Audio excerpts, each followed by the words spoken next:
Assalamu alaikum warahmatullahi ta'ala wabarakatuh. Karibu katika kipindi chako ukipendacho Iftar and Chill. Ndani ya studio nikiwa na Haifa na Sheikh Ali, Sheikh wetu ambaye amekuwa nasi kuanzia tuanze mwezi mtukufu wa Ramadhan mpaka saa hizi. Ametufunza mengi, ametuelimisha mengi, tumenufaika sana kutoka kwake, na leo tunataka kuzungumzia Eid na sunna zake. Sote tunapenda siku ya Eid, sote tunasherehekea siku ya Eid, lakini hii Eid ni mambo yapi ambayo tunaruhusiwa kufanya siku ya Eid? Ni mambo yapi ambayo haturuhusiwi kufanya siku ya Eid? Ni sunna zipi ambazo tumewekewa kufanya siku ya Eid? Kwa hivyo tuendelee na kipindi chetu. Haifa, Sheikh, karibuni. Shukran. Assalamu alaikum. Wa alaikum salam. Nasema umesema nimekuwa nikija huku, nimekuwa mgeni wenu, nimekuwa nini? Sasa itabidi munilipie zakat ya Eid. Tutaongea hiyo story. Ongeeni vizuri na wasimamizi. Wahusika wakuu. Hata tukilipa tunalipa yako peke yako mpaka familia. Sasa mjakuwa ukileta familia mzima. Mimi ni mtu naelewa uadilifu. Kama unaelewa unaelewa. Naam. Umekuwa hapo umetufundisha vitu mingi sana. Watu huko nje wamefaidika sana. Inshallah. Tunaomba Mwenyezi Mungu Subhanahu wa Ta'ala, ni dua kwetu tuweze hata kama mtu akuwa amejifunza kitu kimoja, bila shaka sisi siku ya Kiyama tutaona athari yake, mimi, nyinyi nyote, au kamerameni, producers, wahusika wote. Mwenyezi Mungu alipe kila la kheri. Alhamdulillah. Sasa Sheikh, leo tunazungumzia Eid. Very good. Alhamdulillah. Na tungependa kujua mambo mengi haswa kuhusiana na ahkamu za Eid. Sababu sisi tunajua tu ni Eid basi. Mtu amefunga Ramadhani, ni Eid, tunakuja tunaswali, sherehe inaendelea. Labda kuna kitu cha haramu hafai kufanya labda siku ya Eid. Ni ipi? Masharti yapi yanafaa kufuata? Ni yapi? Nadhani kama programu yetu ya mwisho hadi saa hizi mmenifahamu vile kawaida, labda nilalamike. Swali moja. Twende na swali moja. Na hivyo ndo mtanitoa kwa mada. Basi tuanze na swali moja. Tunataka kufahamu ahkamu za Eid. Ahkamu za Eid. Ndio. Kitu ya kwanza kabisa. Kitu ya kwanza kabisa. Unapata wanafunzi wazuri. Naona darasa leo itakubali. Naam, kitu cha kwanza kabisa ni nini? Kwanza ukisema Eid unamaanisha nini ama lini? Unaona? Naam.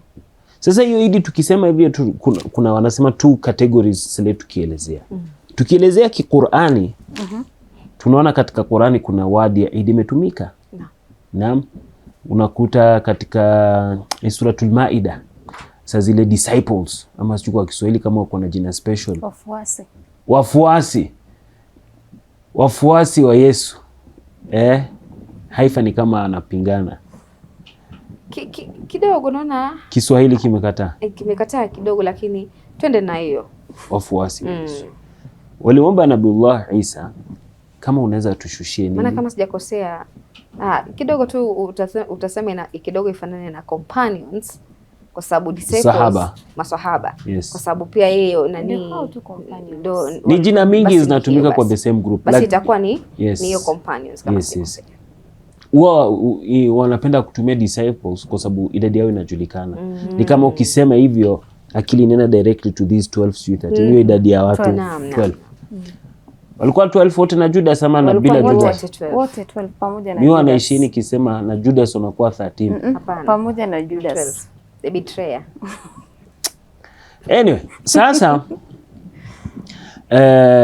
wanasema kuna mtu hapo nyumbani labda ataangalia sema nyinyi Waislamu sasa mko na biashara gani na Judas? Unajua katika Qur'ani wametaja pia kuna baadhi ya hao disciples walimhini Nabiullah Isa, na pia akawaambia mmoja wenu atanirusha.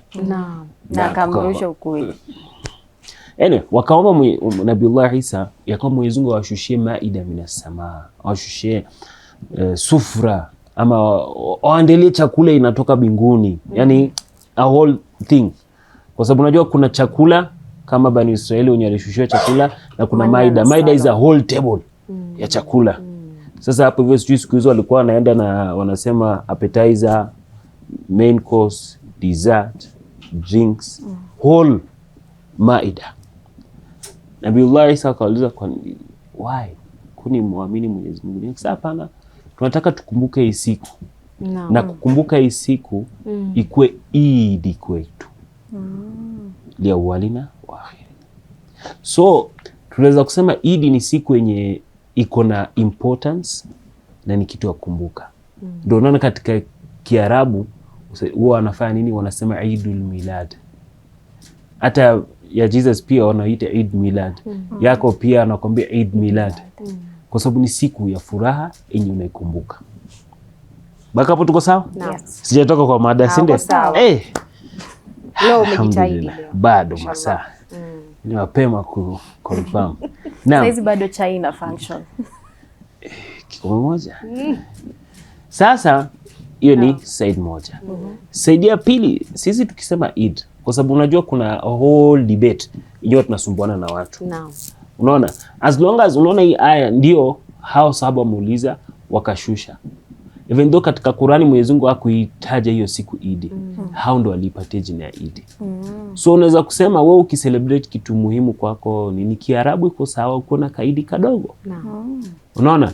Sasa mtu akisema ati kucelebrate siku zingine inaweza kuwa ni haram, haiwezi kuingia hii katika kategoria ya kucelebrate kitu important kwako. Sijui ni anniversary, sijui ni birthday, sijui ni nini, maulidi. Mbona mnaharamisha vitu zingine bwana? Watu ni tofauti. Kuna watu wengine wapendi furaha, wapenda tu kukaa tu hivi hivi, hawapendi huzuni na wapendi furaha. Mungu ansamee bwana. Juzi nilikuwa niko mahali mchana, nikaona mtu mdomo wake imejaa nitoaje mtu za green. Kasema huyu ni Muislamu gani? Mchana wa Ramadhan anakula miraa, anachana, ameshikisha. Kasema lakini wacha tu niangalie vizuri kidogo. Nikaona ni mswaki amepiga imejaa kila mahali. Baka sasa huyu anatembeaje na iko tu. Wengine waje sisi kwa Islam tunataka na pia tukue beside furaha na pia tuonyeshe ubashasha, tuonyeshe na pia usafi. Hiyo ni mswaki si bia kitu ya kutembea barabarani kufanya. Kabisa. Hata nyumbani unaambiwa si vizuri sana kupiga mswaki hadharani. Mswaki ni kitu unafanya privately huko kwa bafu yako. Takirihisha watu. Ni kama mtu anatembea kioga. Jamani. Sasa che kinatokezea nini? Tunaweza kucelebrate in general. As long as usikesho usiseme hii kitu ni katika dini. Yes, mimi niweke birthday yangu niseme ni katika dini. Ndio. Kuna baadhi ya vitu Waislamu pia wanakumbuka. That's why ndio unaona maandiko katika tarehe. Ndio unaona tunakumbuka. Sijui vita vya Badr. Tuiti kama sherehe, lakini tuko na makumbusho. Kuna siku kama ya Mtume ni makumbusho, na pia kwa sababu ni furaha kubwa sana katika ulimwengu, kwetu ni kama Eid. Na inapea pia kuna ile chance kwamba ikikupa ukumbusho unarudi, labda huenda kuna kitu umesahau kusoma. Unarudi kusoma, unajua hii ilikuwa kwa sababu akili ya binadamu ni ya kusahau hapa. Lakini mimi nasema tupunguze matwari. Ndio hivyo. Masa hii tuongeze lecture. Ndio. Anyway. Sasa tumalizana hiyo part. Sasa Eid inakuwaje sasa tukiingia katika hii category? Sasa tukikuja kwa hii kadhia ya Eid yenye sasa sisi tunataka kuzungumzia. Hii Eid inakuwaje tunasema ni Eid? Eid inatokezea katika hali mbili. Ya kwanza ni after Ramadan. Sijasema Eid mbili. Hii Eid yenye tunazungumzia Eidul Fitr. Wanasema itakuwa sherehe yako. Hapana. Hii Eid yenye inakuja yenye tunazungumzia. Tutaswali inshallah. Na tutatumia mwezi ya kwetu. Ndio. Katika hali mbili ndio inakuwa Eid. Hali ya kwanza ni gani? Kukamilisha Ramadhan, mwezi mtukufu wa Ramadhani. Hapana, kwanza kuonekana mwezi. Alafu in case hiyo ikifail tunakamilisha siku 30. Aha. Correct. Wanafunzi wazuri. Sasa unaona kitu kinatokezea hapa nini? Kwanza ikifika Ramadhani ikianza, tukifika 29 days of Ramadan, yes, tunaenda kufanya nini? Moon sighting. Tunaenda kutafuta mwezi. Naam, tarehe 29 ikifika tunafanya nini? Tunaangalia mwezi. Tunatafuta mwezi. Si kutafuta ya kulazimisha. Na kitu moja nataka tuelewe hapa hivi. Kuna tofauti ya ushabiki na kufuata madhehebu ya kifiki. Na kufuata watu wenye ni expert. Watu wenye ni wakweli. Unaona? Mwezi katika fikhi, kwanza ya fikhi yetu ina kwamba one of the important things ni watu mashahid wawili, 2 witnesses waone. Kama saizi sisi tunajua tunaskata, let's assume sisi ni kutoka kwa village. May had a friend anasema baba yake akiwa kijana yeye ndio alikuwa katika hiyo team ya kwenda kuona mwezi. Niko rafiki yangu Mwenyezi Mungu amemhifadhi, Sheikh Hassan. Yeye huko Samburu unajua wana mlima. Si Samburu ya Masai, Samburu ya watu wanaitwaje? Waduruma. Unajua wana milima. Hao watu wanaona mwezi haraka sana. Sheikh Hassan hivi pa! Sheikh Ali nimeona mwezi. Haraka yeye akiniambia tu mimi na announce. Sasa what happens ni nini? Hii mwezi tunataka tuelewe. Tunahitaji witnesses wawili waadilifu. Si wawili tu, waadilifu. Yes. Waadilifu ni mtu mwenye ajulikana na madhambi nini, si muongo na anaelewa anafanya nini. Unaona? Mpaka hapo tuko sawa. Yeah. Now, katika madhahibu za fiki tuko na ikhtilafu. Na katika ikhtilafu kuna shida. Tunataka tuelewe hiyo na tukubali. Na hiyo ndio ni beauty of Islam. Yes. Lakini sile wewe nikasirikia mimi nafuturu siku gani ama wewe unafunga siku gani tunakasirishana, hiyo ndio mimi sipendi. Mimi sina shida hao watu wenyewe wanaanza Ramadhan kabla yetu, wanamaliza kabla yetu. Mimi sina shida nao. Na wao wasiwe na shida. Na wao wasiwe na shida situ. Mara waseme sijui kwa nini chief kadhi anafanya hivi nini. Unaona fikhi ya Kenya, fikhi yenye sisi tuna rule nayo, system ya kadhi ya Kenya ni system ya Shafi'i. Unaona? So wewe labda ni Hanbali, wewe ni Hanafi, wewe ni Maliki, wewe ni Mshia, unafuata labda alim fulani. Unaona? Wote hawana system moja ya kuangalia mwezi. Baadhi wanasema kuna kuangalia mwezi na kuangalia mwezi muonekana wapi. Kwa sababu sisi kuna group kubwa sana wanasema kwamba mwezi unatakana uanfanye nini uko umetokezea maeneo moja hivi. So kama sisi Kenya, Tanzania, mahali penye matwali zetu wanaita ama mahali penye wanasema kama sisi time ya adhana ya Nairobi na Tanzania zijawachana sana. Unaona ya Mombasa na like masaa zetu za hizo ni karibu sana. So unaona watu wengine wanahesabu hii maeneo moja. Sijui Saudia utafauti yetu ya adhana kama sisi mnapigia baadhi ya watu Middle East hata kama wako na vita. Unakuta sisi tuko hapa saumu ndio hao wako na vita lakini washafuturu. At least wanasema kuna vita lakini wako njaa. Wanapata chai, wako na tendo, wametulia. Alhamdulillah. Sasa kinatokezea nini? Baadhi ya ulama wanasema nini? Mwezi ukionekana East Africa ni West Africa. Ukionekana West Africa ni West Africa. Hiyo ni fikhi yao. Mwingine anasema hapana, mahali popote ya ulimwengu mwezi ukionekana mimi nipate information, kesho nafunga ama na kesho tunakula Eid. Simple. Haina story mingi, haina drama na maulama waliishi bila vita. Sasa shida yenye inatokezea ni sisi tufuate mwezi ya nchi yenye wenyewe hawatumii mwezi kudetermine mwanzo wa mwezi. Hapo hivyo ndio wewe inaleta drama. Na kama wewe ukubali hao jamaa, fanya tu research yako ujue hao watu wanafanya aje. Hao wako na kalenda yao waliweka mpaka 2036 kalenda. So huo aende nje ya kalenda. So hao angali mwezi. Yaani hao jamaa wana dunia mzima ma scientists nini wanasema mwezi utaonekana. Hao mashaallah. Anafanya hivi, anapiga hivi, alhamdulillah nimeona mwezi.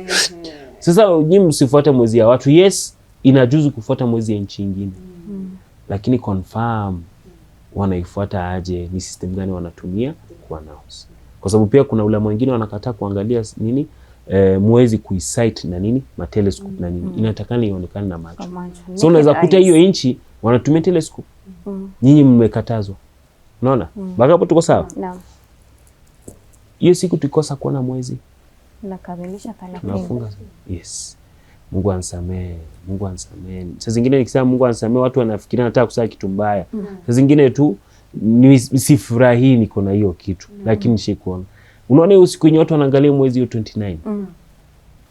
Ukiangalia unaona 29 haifeel kama Ramadhani. Unaona ile hamasa ya watu kwenda msikitini, kusoma Qur'ani, sijui kufanya nini, wewe unakuta kila mtu yuko sokoni. Yes. Wanaume tu ni kuumia na huzuni tu. Anajua leo naenda nyumbani hakuna futari. Kwa nini anakosa futari? Watu wako sokoni. Wewe utajua kubwa watu wanaweza kufunga mpaka saa 3 ya usiku.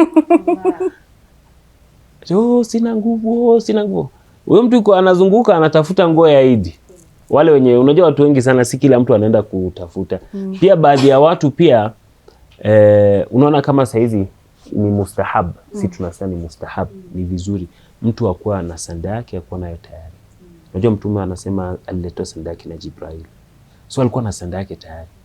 Kwa sababu unajua kama ameletwa na Jibril na watu hawezi kumuona Jibril, yes, itakuwa ngumu sana watu wapokee hiyo sanda. Si ndio? So Mtume alikuwa ameletea sanda yake kwa baadhi ya riwaya kutoka kutoka malaika Jibril.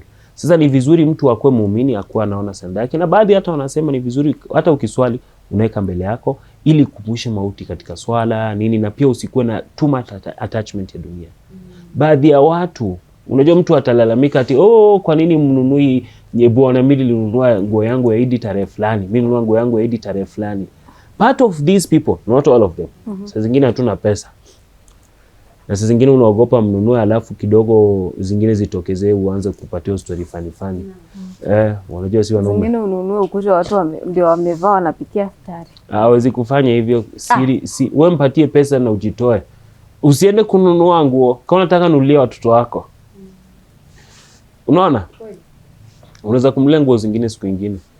Unajua unaweza kutoa kwa na madada zake ama watu wake, kumbe wameamua waende na hii style mwaka.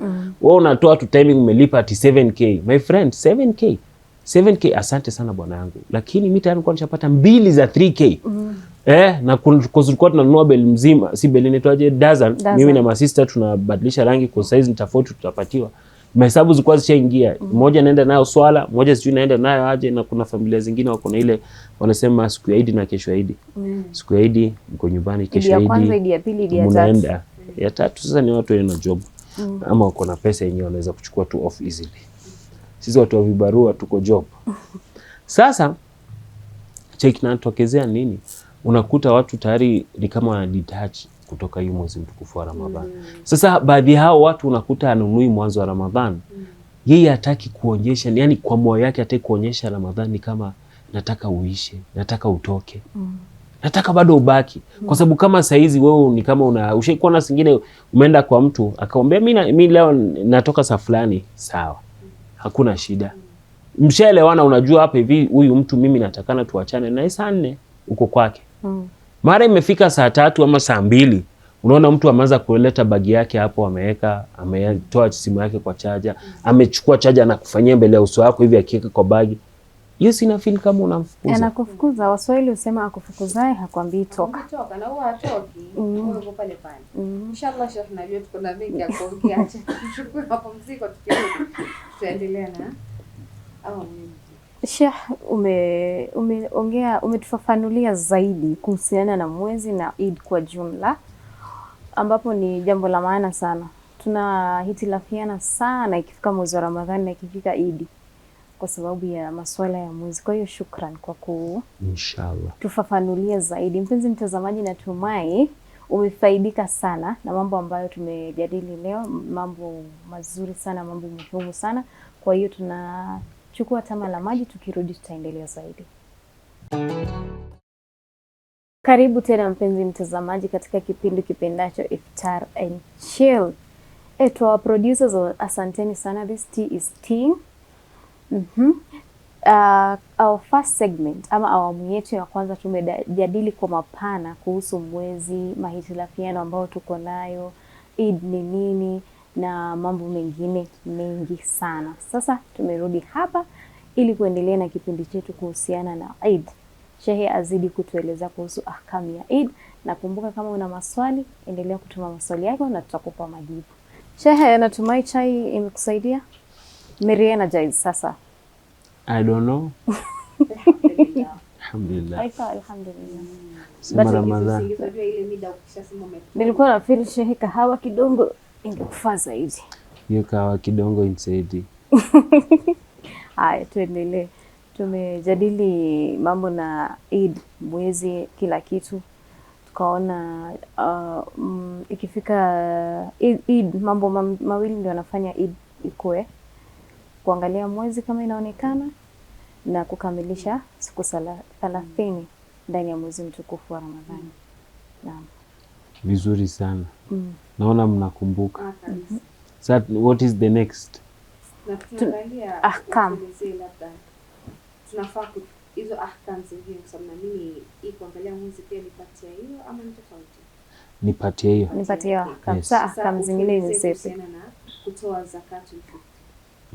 Sababu na mimi ni kitu ambayo wengi ambao hawana elimu kuhusiana na hiyo. Wenda mtu labda miaka yake yote hajafanya kitu fulani na kumbe ni wajibu kwake. Yake dhani kwake labda sio wajibu.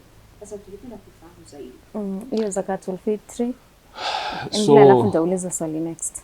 Msisahau kunikumbusha labda nizungumzie kidogo fadhila ya siku ya Idi na pia usiku wa Idi. Time ikienda producer ataanza kutuharakisha na mimi ndasahau. Basically, unajua sisi kama mashehe katika vitu ambavyo vinatusumbua, si kusumbua ni jukumu yetu. Lakini unajua kila swali ukiulizwa na baadhi ya watu wenye mwazoea kila mwaka, unajiuliza huyu shida yake ni nini? Unapigiwa simu, shehe, mimi niko kwangu, babangu ndo ananitolea zakat ama anajitolea. So basically kwanza ni wanasema mwezi ukiandama, yes, tumejua ni Idi.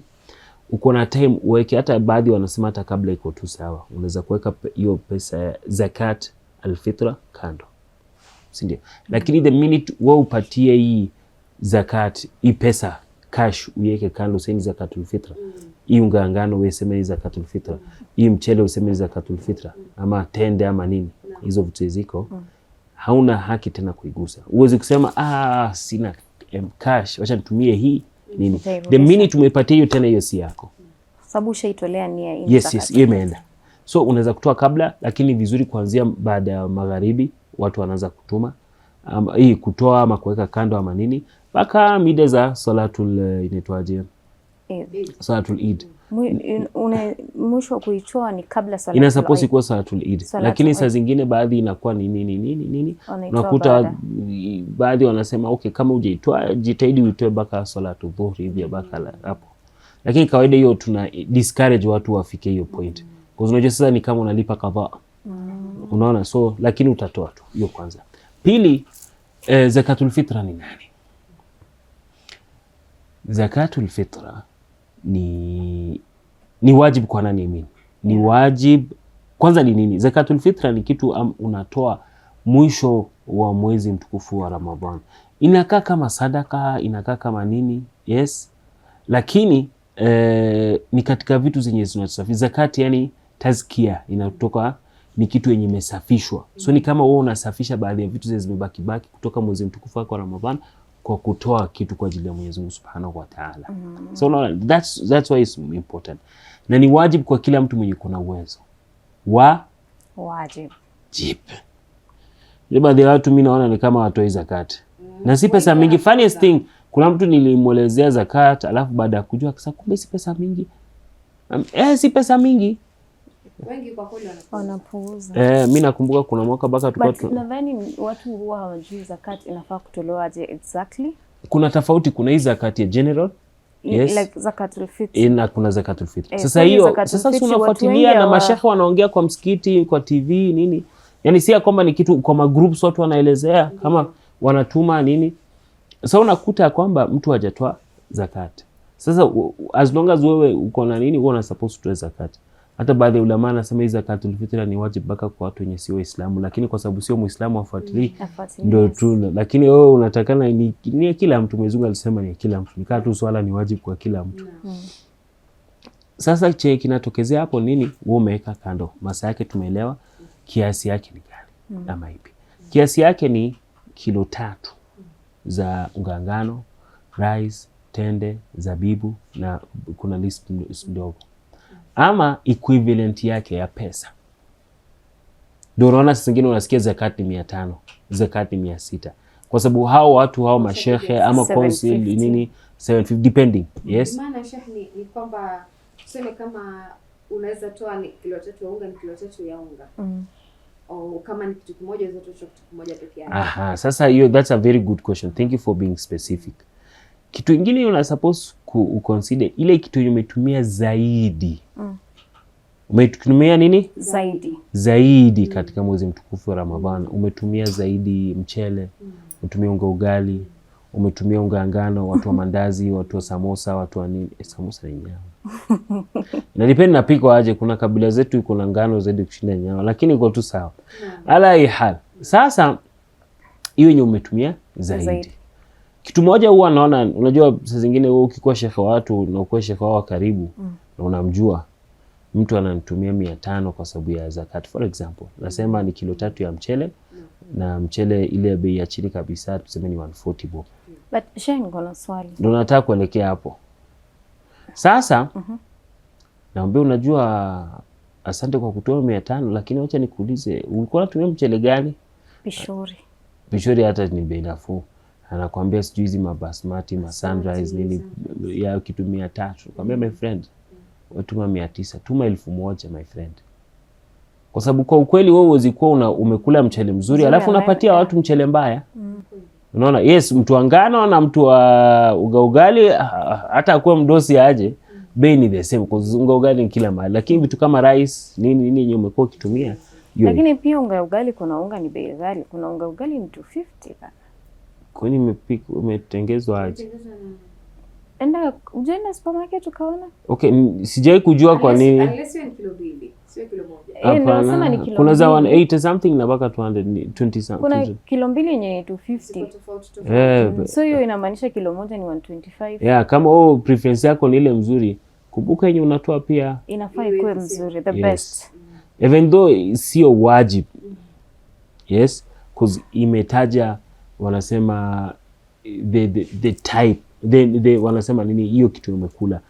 Hiyo sio type yake, unaona? But ni bora zaidi wewe kama mtu mwenye kweli unafikiria hizi vitu uangalie, uzingatie. Lakini pia naamini inafaa kumpa mtu ile encouragement kwamba mimi ninachokipenda mimi upende mwenzangu the same thing. Sio ati mimi napenda gold alafu ule mwenzangu nampa ya chini yake. Nafaa kama nimeipenda labda mimi bubu fulani nimeipenda, basi nampa the same. Isiwe labda maskini imepasuka nini na nini. Maana kuna watu ikifika haswa ni kutoa, tuseme kama kuna hizi nguo za kutoa hizi kama mtu anakutolea nguo ilipasuka hata hafikiri haina stara.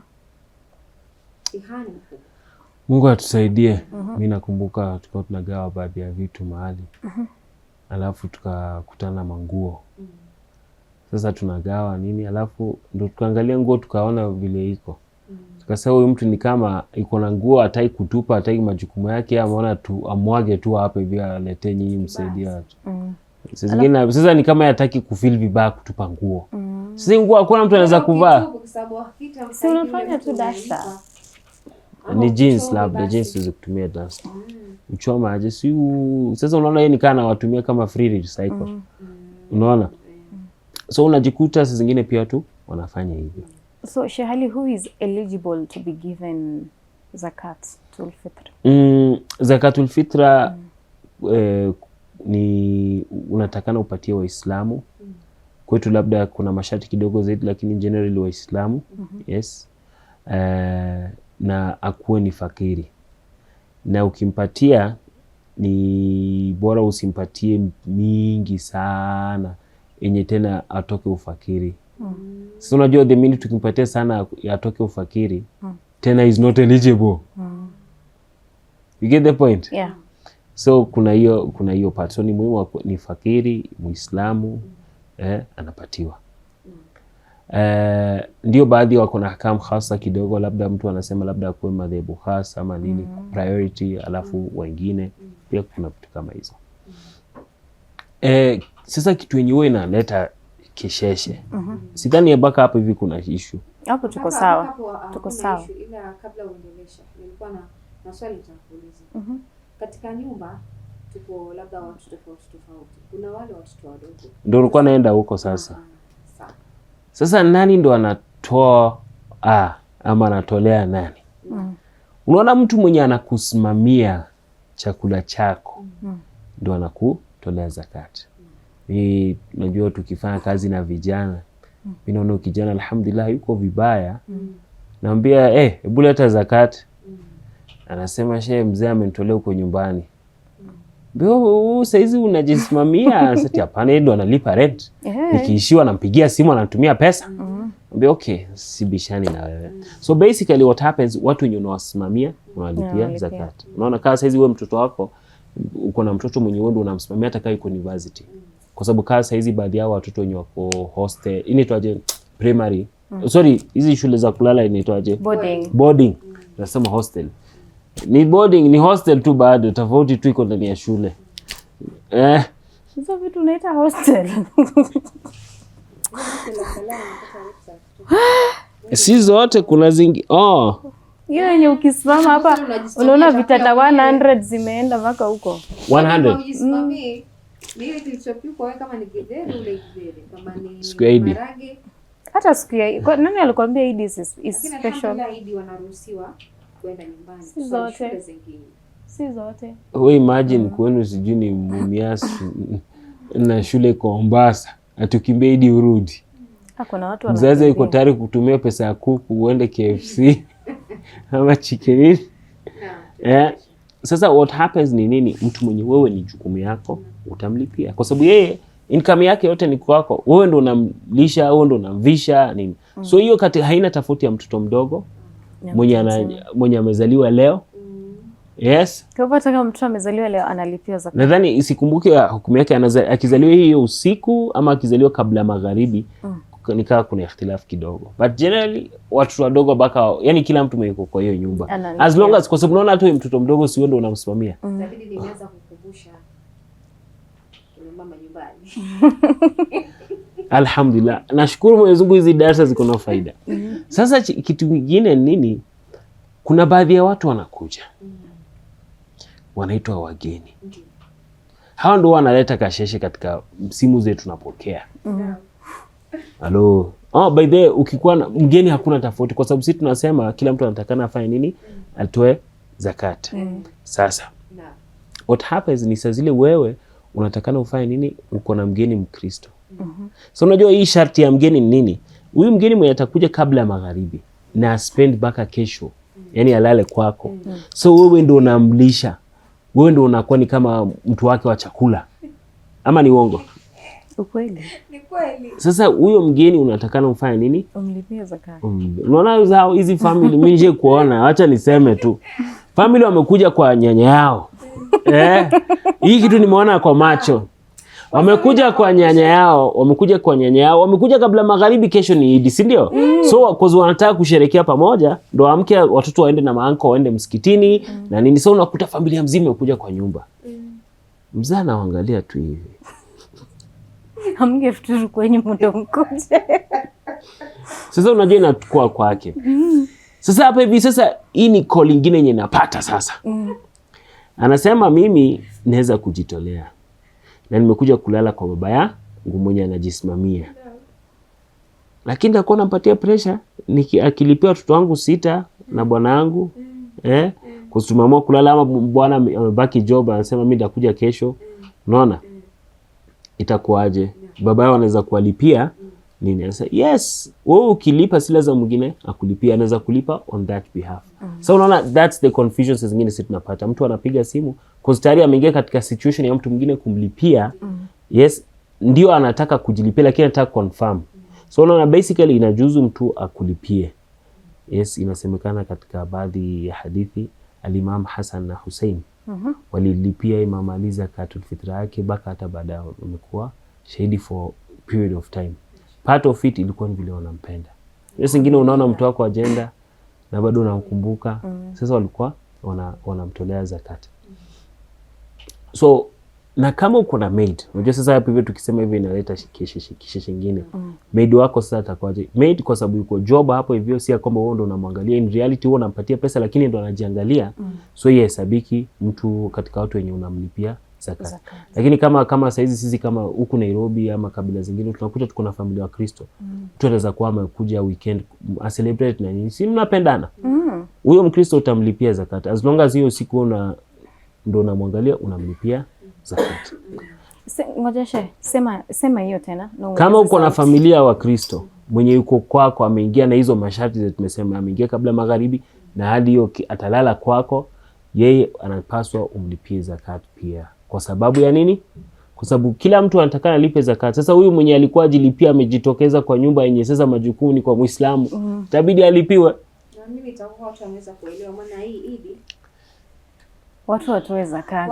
Watu watoe zakat. Lakini Idi ya mwaka kila nikipiga picha nikisema na tafakari, wajua watu wengi Idi wanapenda kuja katika familia. Na mtu anakuja ile kabla ya magharib kama vile ulivyosema. Si mimi natoka kwangu na watoto tunaenda kwa mama. Wewe unatoka unaenda kwenu. Lakini leo kama ni siku ya mwisho, producer anaweza kutupatia zawadi. Hata kama ni 10 minutes extra. 10 minutes. Tukiongelea fadhila. Kuna vitu kadhaa na siku ya mwisho hawatatuona kama wametuchoka, watuchoke tu. Wanasema tunaenda kama tumeenda. Producer tuongezee kama dakika 10. Producer akikubali tumswalie mtume. Allahumma salli ala Muhammad wa ali Muhammad. Tunamshukuru producer. Ulikuwa tuambie fadhila za siku ya Eid. Sijasema kitu kingine. Kuna salatul Eid.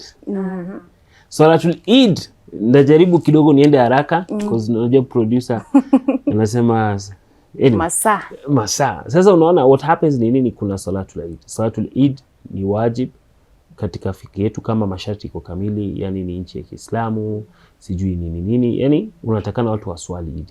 Yani kama inafanyika na masharti kama kwetu, kama ni mtu mwenye ameappointiwa na imam ama yuko na hiyo level yenye kukua kama representative wa huyo alim mkubwa inakuwa wajib kwenda salatul Eid. Kwa wanawake salatul Eid sio wajib.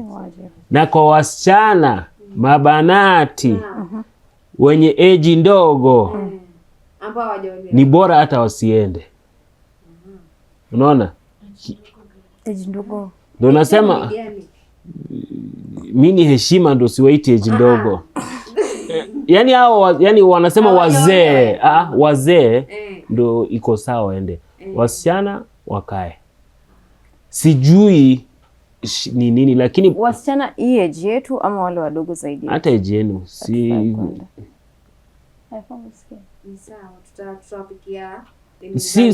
sio kuongelea tu kupikia. I'm not sure, lakini unajua ni kwa sababu part of it ni siku ya furaha, labda watoto wanavaa vizuri nini. Kwa sababu unaona kuna hadithi inaongelea ndio tulikuwa tutaongelea, inasema laysa al-Eid bi malbasil jadid. Imam Ali ndo anasema Eid si kuvaa nguo mpya. Inamaanisha hata siku za Imam Ali, hizo siku za baada ya mtume, watu walikuwa wanavaa nguo mpya. So inamaanisha ni kama ilikuwa ni kawaida watu wana celebrate, wanavaa vizuri, wanakaa smart. Sasa imagine hao wasichana watu wameenda salatul Eid wanajaribu na mahina na pashmina zao. Pashmina. Anyway, sasa ni hizi abaya mpya. Asante sana. Umechora hina. Sasa hizo pia inaleta fitna zake. Ramadhani imeisha tu vizuri bwana. Ramadhani imeisha tu vizuri, lakini unakuta mtu anakuharibia Ramadhani yako mapema. Kitu kizuri vile umeweza kuleta ukumbusho kama huo. Yes. Alafu kitu kingine yenye ni vizuri, kuna baadhi ya ahkamu ndogo ndogo hizo ukiacha kwa sababu ya time nisihitaji. Watu wakifika kuna hizo takbirat zaidi nazipenda. Nikisikia kuna hisia kwanza, sasa leo unaishi maeneo yenye Waislamu, unasikia matakbiri usiku mzima. Yaani unasikia raha sana. Kama kuna watu wanani confuse wenye wanakula Eid mapema, wao jamaa wananiharibia takbirat zangu, lakini iko tu sawa. Lakini unaona hiyo hisia vile unasikia smart sana. Yes. Alafu kitu kingine ni muhimu sana tujue. Sasa kuhusiana salatul Eid ni raka 2 na bila shaka watu kawaida wanaswali jamaa, iko tu sawa. Lakini wewe kama hujaweza, kwanza akina mama kama hujaweza kwenda salatul Eid.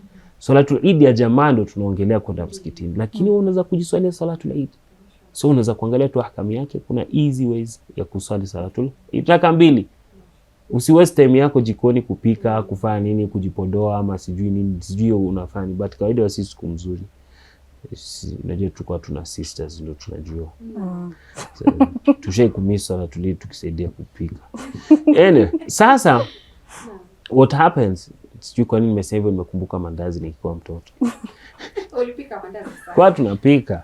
Sasa kitu kinatokezea hapa nini? Tumeongelea salatul Eid, si ndio? So watu wajitahidi waswali na nini. Sasa kuna vitu kadhaa zenye mustahab na moja ya kuongeza. Kitu ya kwanza, kuna ghusli ya usiku ya Eid.